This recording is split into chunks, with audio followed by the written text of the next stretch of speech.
Welcome to block 12 of Home Tweet Home. Now remember that Home Tweet Home goes backwards. We start with block 12 and we work our way up to the top. Some of that is in how the quilt is put together, that we didn't want to have to worry about overlap and starting on a block that you couldn't finish because there was something above or below it that needed to happen. And when I put this together, when I designed it, I really wanted it to look like old wood in the background. And so I put together this fabric and had it printed for that purpose. And my original plan when I designed it, if you see where the gaps are, was that you would sew a seam here and a seam up above. But I didn't want, those seams were going to mess up these boards so that they didn't go the whole way.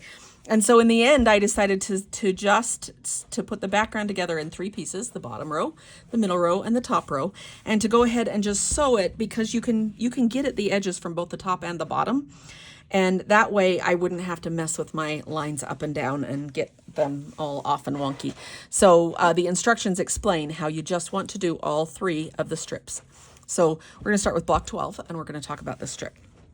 Okay, one of the things that has come up as I have helped people with this strip is where they want to put this piece right here. Remember the boards are printed one direction on this fabric, and then on the little piece that you get, the wood grain is printed the opposite direction. And so if you look carefully, it ends right here. It's only an inch wide, but you need it up here. Because I originally I was going to have you add more down here, and then I went, we don't need that. It's going to mostly be covered up by grass.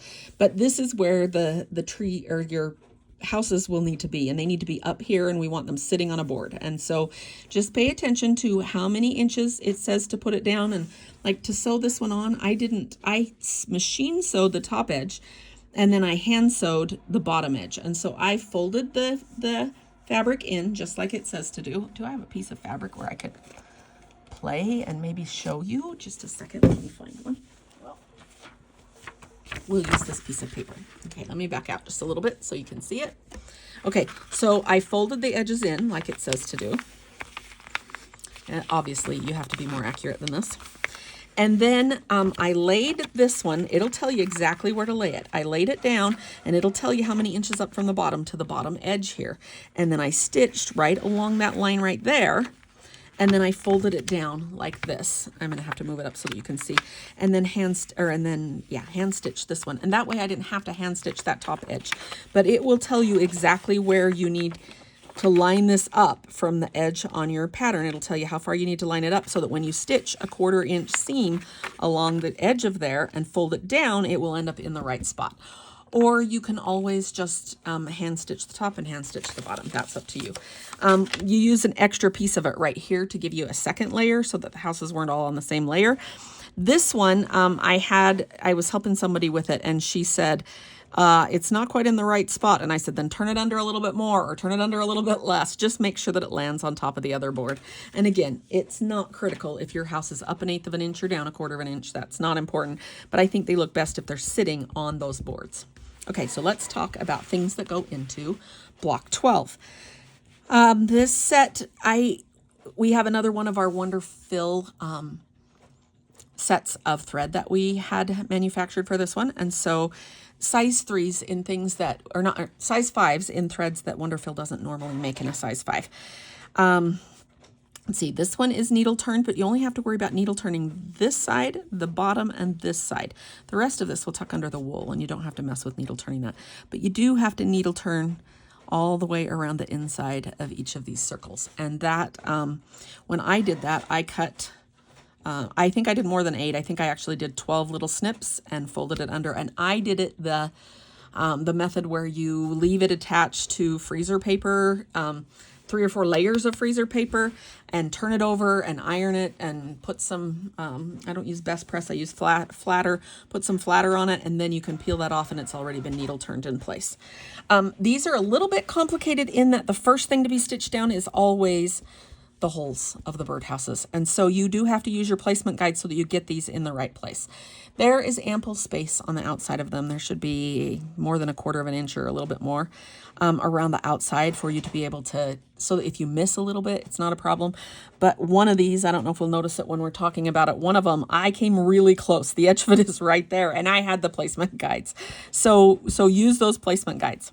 Okay, the other thing that I would talk about on this one, this is an open chain stitch. So it's like a chain stitch, but instead of starting and stopping at the same place and tacking it down on the end, you start at the bottom of the heart and you stop at the top of the heart, so it's open, and then you tack it down. But other than that, it is similar to, like these guys are little chain stitches and they start and stop in the same place.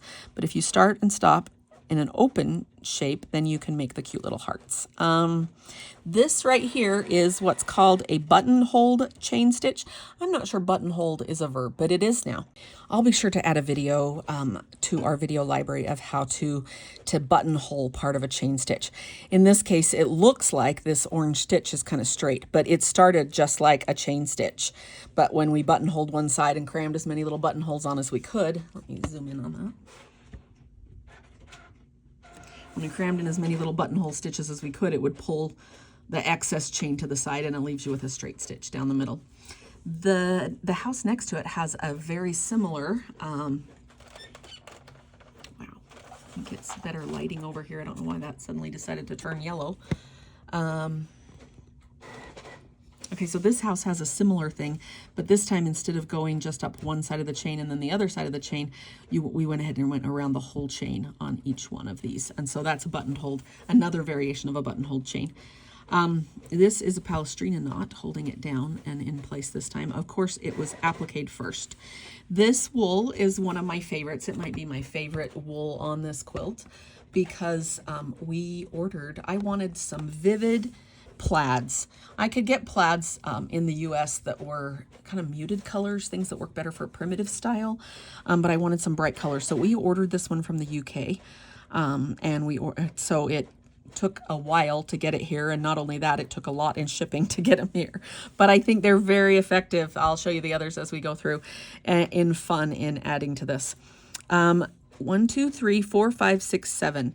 The placement guide might have you put 8 pickets on. I can't remember, but I was having a hard time centering them. So I did 1 picket on the edge of the house on each side, and then I did 1 picket in the middle, and then I spaced the other 2 in between. So that's how I got mine lined up, because when you line them up with a placement guide and then you pin them and they slide to the side, it's hard to keep them even there.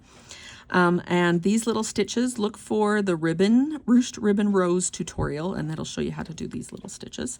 Same thing for your little bees. They're just bullion knots, but they're made out of that fuzzy Petite Berry velvet, and that makes them really fun. So this is what we did for block 12. Join me in the next time for block 11.